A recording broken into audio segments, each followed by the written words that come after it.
देखिए, हम इस मुद्दे को उठा रहे हैं। मेरी जिम्मेदारी है एज एलओपी इस मुद्दे को उठाना। प्रधानमंत्री जी 100% इस व्यक्ति की प्रोटेक्शन कर रहे हैं और इस व्यक्ति ने हिंदुस्तान के एसेट्स लिए हैं, भ्रष्टाचार करके एसेट्स लिए हैं। ये व्यक्ति बीजेपी को पूरा समर्थन करते हैं, पूरा सपोर्ट देते हैं। ये एस्टैब्लिश चीजें हैं। हम दोहराते जाएंगे। जेपीसी की मांग हमारी है, बट हम चाहते हैं कि अदानी जी को एकदम अरेस्ट किया जाए। और हम जानते हैं और हम देश को दिखाना चाहते हैं कि अदानी जी की अरेस्ट नहीं होगी। और इसलिए नहीं होगी क्योंकि हिंदुस्तान के प्रधानमंत्री अदानी जी के पीछे खड़े हुए हैं और उनके प्रोटेक्टर हैं। आप लोग, हिंदुस्तान के युवा, आप लोगों को रोजगार नहीं मिलता, महंगाई बढ़ती जाती है, छोटा सा कोई क्राइम करता है जेल चला जाता है, मगर अदानी कुछ भी कर ले, हिंदुस्तान के प्रधानमंत्री और एक नेटवर्क, जिस नेटवर्क को हम एक्सपोज करके देश को दिखाएंगे। ये एक व्यक्ति नहीं है, ये अलग अलग पोजीशंस में लोग बैठे हुए हैं और एक एक करके हम आपको दिखाएंगे ये कौन लोग हैं। माधवी बुच का हमने आपको क्लियरली दिखाया है और आगे भी हम आपको रिवील करेंगे ये लोग कौन हैं जिन्होंने हिंदुस्तान को हाईजैक किया है। राहुल जी, आपने आज कहा कि अडानी के पीछे मोदी है, तो हमारा भी सवाल है, यदि अडानी के पीछे मोदी है तो क्या कारण है कि कांग्रेस के सरकार के समय, भूपेश बघेल जी के सरकार के समय छत्तीसगढ़ में 25,000 करोड़ रुपए का निवेश अडानी की कंपनी ने किया। क्यों लिया आपने 25,000 करोड़ रुपए का निवेश जब आपकी सरकार थी छत्तीसगढ़ में? जब राजस्थान में अशोक गहलोत जी की सरकार थी, 65,000 करोड़, 65,000 करोड़ रुपए का निवेश अडानी की कंपनी ने राजस्थान में अशोक गहलोत जी के समय उनके सरकार में किया था। क्या कारण था? कर्नाटक में जब कांग्रेस पार्टी की सरकार थी और अभी भी कांग्रेस पार्टी की सिद्धरमैया की सरकार है, अडानी की कंपनी ने 1 लाख करोड़ रुपए का निवेश करने का वादा किया था। मैं अभी रिसर्च करके आया नहीं हूं कितने का निवेश हुआ है, वह भी हम निकाल लेंगे। छत्तीसगढ़ में और बाकी राज्यों में तो हो गया है, मगर कर्नाटक में 1 लाख करोड़ का निवेश करने का वादा किया था। बंगाल में 35,000 करोड़ रुपए का निवेश है, बंगाल में आपका साठगांठ है। आंध्र प्रदेश में 60,000 करोड़ का निवेश है, तमिलनाडु में 4,500 करोड़ का निवेश है। 19 अक्टूबर 2024 को अडानी फाउंडेशन ने रेवंत रेड्डी, जो कि तेलंगाना के मुख्यमंत्री हैं, उन्हें 100 करोड़ रुपए उनके फाउंडेशन को डोनेशन दिया था कौशल विकास, स्किल अपलिफ्टमेंट के लिए। क्यों लिया था डोनेशन? एक करप्ट व्यक्ति से आपने डोनेशन क्यों लिया? आपकी सरकार ने डोनेशन क्यों लिया? निवेश भी नहीं, डोनेशन लिया 100 करोड़ का। 23 जनवरी 2024, 23 जनवरी 2024, रेवंत रेड्डी जी, जो कि तेलंगाना के मुख्यमंत्री हैं, वर्ल्ड इकोनॉमिक फोरम में वो लीड करते हैं और तेलंगाना की कांग्रेस की सरकार 12,400 करोड़ का एमओयू साइन करती है अडानी ग्रुप के कंपनियों के साथ, 12,400 करोड़ रुपए का। राहुल जी, कौन जवाब देगा? क्या आप और रेवंत रेड्डी अलग है? क्या आप और अशोक गहलोत अलग है? क्या आप और भूपेश बघेल अलग है? या इनका जवाब भी आप ही को देना पड़ेगा? अदानी जी का अरेस्ट होना चाहिए और जो भी इस मामले में इन्वॉल्व है उस पर कार्रवाई होनी चाहिए, चाहे वो कहीं का भी हो, कोई भी हो। हाँ सिद्धार्थ, आपने स्टेट्स के नाम लिए, राजस्थान भी इसमें इन्वॉल्व है।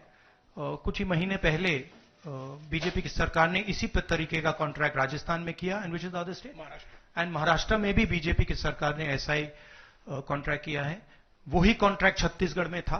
तो मेरा कहना है, जहां भी ये हुआ है, चाहे ऑपोजिशन की सरकार हो, चाहे बीजेपी की सरकार हो, इन्वेस्टिगेशन होना चाहिए, पनिशमेंट होनी चाहिए। मगर मेन बात है, जो किंग पिन है, जो सेंटर है, उसको जेल में जाना चाहिए, अरेस्ट होना चाहिए और उसका इन्वेस्टिगेशन होना चाहिए, इंटरोगेशन होना चाहिए, पता लगाना चाहिए कि इसके पीछे कौन है। ये पूरा मामला जुलाई 2021 से फरवरी 2022 के बीच का है। जुलाई 2021 से फरवरी 2022 के बीच का है। और उस समय जो 4 राज्य में SDC, state distribution company, electricity distribution company, वो स्टेट की ही प्रॉपर्टी होती है, स्टेट गवर्नमेंट की। छत्तीसगढ़ की सरकार, छत्तीसगढ़ में किसकी सरकार थी? कांग्रेस पार्टी की, भूपेश बघेल जी की सरकार छत्तीसगढ़ में उस समय मौजूद थी। डॉक्यूमेंट्स में भी मौजूद है। उस समय आंध्र प्रदेश में, जहां सबसे ज्यादा लेन देन के विषय में चर्चा हुई, दीज आर ऑल एलिगेशंस, ये जो तथाकथित लेन देन के विषय में बातचीत हुई है, सर्वाधिक आंध्र प्रदेश में हुई है। किसकी सरकार थी आंध्र प्रदेश में? क्या भारतीय जनता पार्टी की सरकार थी? नहीं। क्या हमारी समर्थित सरकार थी? नहीं। किसकी सरकार थी? वाईएसआरसीपी की सरकार थी। उस समय तमिलनाडु में, क्योंकि तमिलनाडु का नाम भी इसमें आता है, उनके स्टेट डिस्ट्रीब्यूशन कंपनी का नाम आता है। किसकी सरकार थी? डीएमके, आपके सहयोगी स्टालिन जी की सरकार थी, डीएमके की सरकार थी। उस समय उड़ीसा में किसकी सरकार थी? बीजेडी की सरकार थी। तो स्वाभाविक रूप से ये चारों राज्य जिसका जिक्र डॉक्यूमेंटेशन में सामने आया है, यूएस में सामने आया है, उन चारों राज्य में ना तो हमारे मुख्यमंत्री थे और ना ही हमारी समर्थित सरकार थी, कांग्रेस और उनके सहायक दलों की सरकार थी। और आज राहुल जी ने अपने प्रेस कॉन्फ्रेंस में कहा है कि उन्हें कोई आपत्ति नहीं यदि किसी भी पूर्व मुख्यमंत्री से या उनके पूर्व नेता से पूछताछ हो, तो ठीक है, भूपेश बघेल जी से पूछताछ हो, हमें भी कोई आपत्ति नहीं है। ये चारों राज्य के जो मुख्य नेता हैं, जिनके अंडर में इलेक्ट्रिसिटी बोर्ड इत्यादि रहा होगा, इनके मुख्यमंत्री हो, उनसे पूछताछ करें, हमें काहे की आपत्ति होगी? आप केस करिए ना, आप केस करिए, बिल्कुल पूछताछ करिए। आपने कहा कि हम बहुत दिनों से ये अदानी जी का मुद्दा उठा रहे हैं और आपने कहा कि कुछ हो नहीं रहा है, और मैं इसको हिंदी में दोहराना चाहता हूं, ये गलत है। बहुत कुछ हो रहा है। जो नरेंद्र मोदी जी की जो क्रेडिबिलिटी थी, उसको हमने चूर चूर कर दिया है। पूरा देश जानता है कि नरेंद्र मोदी और अदानी जी एक हैं। पूरा देश जानता है कि इंडिया में अदानी जी सेफ हैं और उसका कारण नरेंद्र मोदी है। और आप ये मत सोचिए कि हम इस बात को छोड़ देंगे। हम आस्ते आस्ते आस्ते आस्ते देश को ये पूरा का पूरा नेटवर्क दिखा देंगे। ये कौन लोग हैं, कहां बैठे हैं, किस किस स्ट्रक्चर में बैठे हैं। माधवी बुच हमारा पहला उदाहरण था। हमने दिखाया कि माधवी बुच ने अपना काम नहीं किया, उसका कारण था, उसका कारण भ्रष्टाचार था, उसका कारण कॉन्फ्लिक्ट ऑफ इंटरेस्ट था। हमने दिखाया, उनको हटाया नहीं गया है। बट देश जानता है और हिंदुस्तान का हर रिटेल इन्वेस्टर जानता है कि Madhabi Buch is corrupt and Madhabi Buch is protecting mister Adani. Rahul ji ने आज बार बार कहा मोदी जी की क्रेडिबिलिटी खत्म हो गई। मोदी जी आज से क्रेडिबल नहीं रहे। अडानी के पीछे मोदी जी खड़े हैं, इसलिए आज से उनकी क्रेडिबिलिटी ग्लोबल स्तर पे खत्म हो गई। राहुल जी कान खोल के सुन लीजिए, ये मोदी जी की क्रेडिबिलिटी को समाप्त करने की चेष्टा और कोशिश कोई आप पहली बार नहीं कर रहे हैं। सन 2002 से मोदी जी की क्रेडिबिलिटी को ध्वस्त करने की चेष्टा आप, आपकी माताश्री और आपकी पार्टी लगातार कर रही है।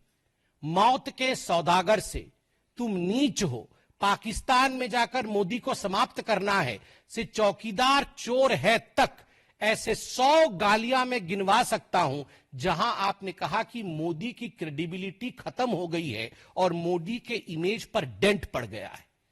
मगर राहुल जी, जब आप पीसी कर रहे थे और जब मैं पीसी कर रहा हूं, तो हमारे देश के आदरणीय प्रधानमंत्री नरेंद्र मोदी जी की क्रेडिबिलिटी आज इतनी हाई है कि हमारे देश से कोसों मील दूर, हजारों मील दूर दूसरे देश में आज हाईएस्ट सिविलियन अवार्ड उन्हें दिया जा रहा है। यह है मोदी की क्रेडिबिलिटी। न मौत के सौदागर से मोदी जी की क्रेडिबिलिटी पे डेंट पड़ा, न चौकीदार चोर है कहने से मोदी जी की क्रेडिबिलिटी पे डेंट पड़ा। क्योंकि देश की जनता जानती है कौन क्रेडिबल है और किसकी क्रेडिबिलिटी नहीं है। देश की जनता सटीक भाव से जानती है